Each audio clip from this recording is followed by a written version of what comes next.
de l'ONG Young Men Action for Education, Imae Ansik, va devoir me communiquer sur deux sujets principaux. Et ceci s'inscrit conformément à notre règlement d'ordre intérieur en son article 54.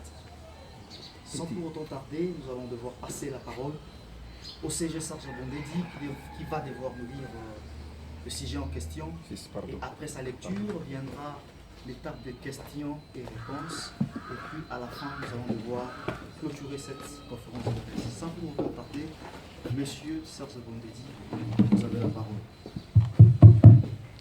C'est bon. Merci. Je m'en vais sans trop tarder à lire les deux communiqués qui nous réunit cet après-midi.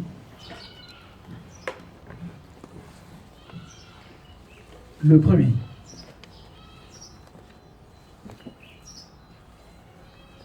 Communiqué du 13 novembre 2023 qui se résume en 9 points.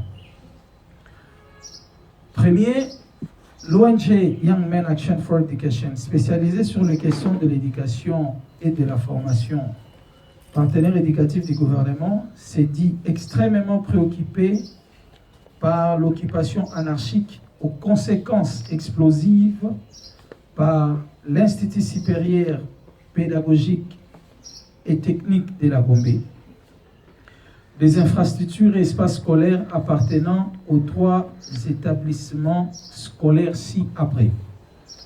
Le Collège de la Salle, l'Institut professionnel de la Gombe et l'ITI Gombe. Il s'y est de révéler que ces conflits qui remontent à l'implantation tardive de l'ISPT Gombe sur ces sites débouchent par l'intermittence à des échauffourées particulièrement violentes qui se sont déjà soldées par mort d'homme en la personne du fait Kaninda Trident, alors secrétaire de l'ITI Gombe.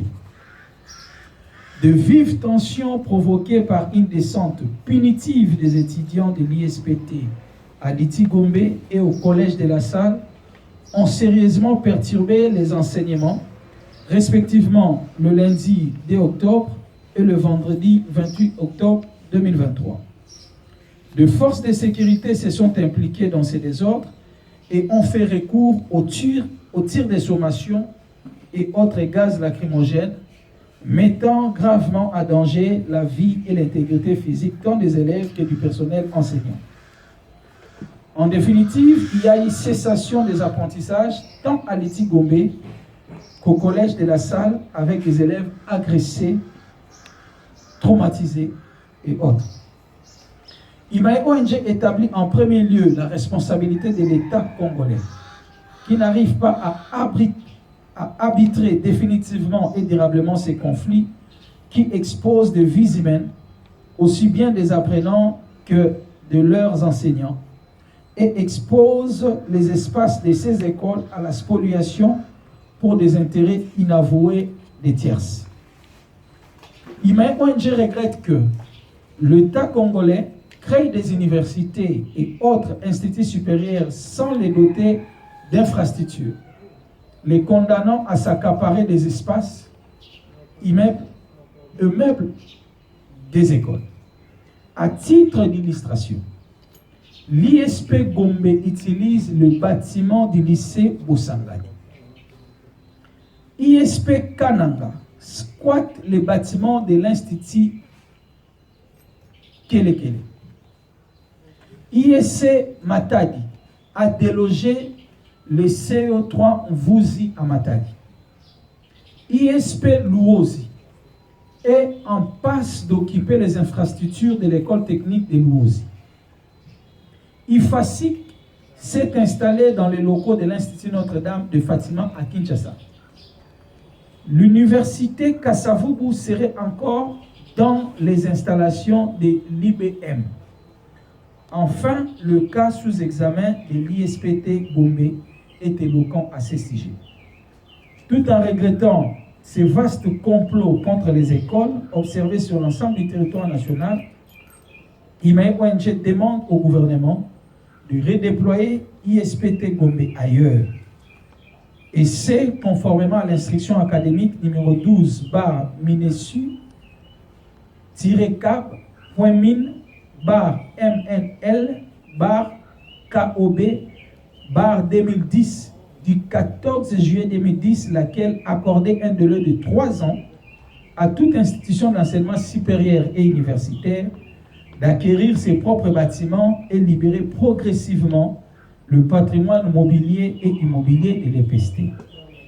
Par ailleurs, IMAE ONG exhorte l'État congolais, pouvoir organisateur de l'enseignement, de planifier dorénavant la création des établissements d'enseignement supérieur universitaire et les doter des infrastructures adéquates. Enfin, IMAE ONG ne comprend pas la présence de plus en plus ostentatoire d'entreprises privées commerciales sur ces sites de l'avenue de la Science numéro 5 à Kinshasa Gombe, jadis destinés à ne recevoir que des écoles et autres infrastructures de divertissement consacrées à la jeunesse quinoise. Ouvrons l'œil et les bons. Premier communiqué du 13 novembre 2023.